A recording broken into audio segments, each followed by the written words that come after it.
আসানসোল ডিভিশনের মানকড় স্টেশনে ট্রেনে কাটা পড়ে মৃত্যু হল 20টিরও বেশি ভেড়ার।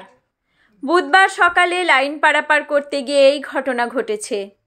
স্থানীয় সূত্রে জানা যায়, রেলগেট বন্ধ থাকা অবস্থাতে ভেড়ার পালকে নিয়ে লাইন পারাপার করছিলেন ভেড়ার মালিক। সেই সময় হাওড়াগামী একটি এক্সপ্রেস ট্রেন চলে আসে। তখনই দুর্ঘটনা ঘটে। ওই এক্সপ্রেস ট্রেনের ইঞ্জিনে একটি ভেড়া আটকে যায়। ফলে মিনিট 10 ট্রেনটি ওখানেই দাঁড়িয়েছিল। আরপিএফ ও স্থানীয় বাসিন্দারা উদ্ধার কাজে হাত লাগায়। পরে ট্রেন হাওড়ার দিকে রওনা দেয়। মানকড় থেকে নিজস্ব প্রতিনিধি রিপোর্ট, সুখবর টিভি।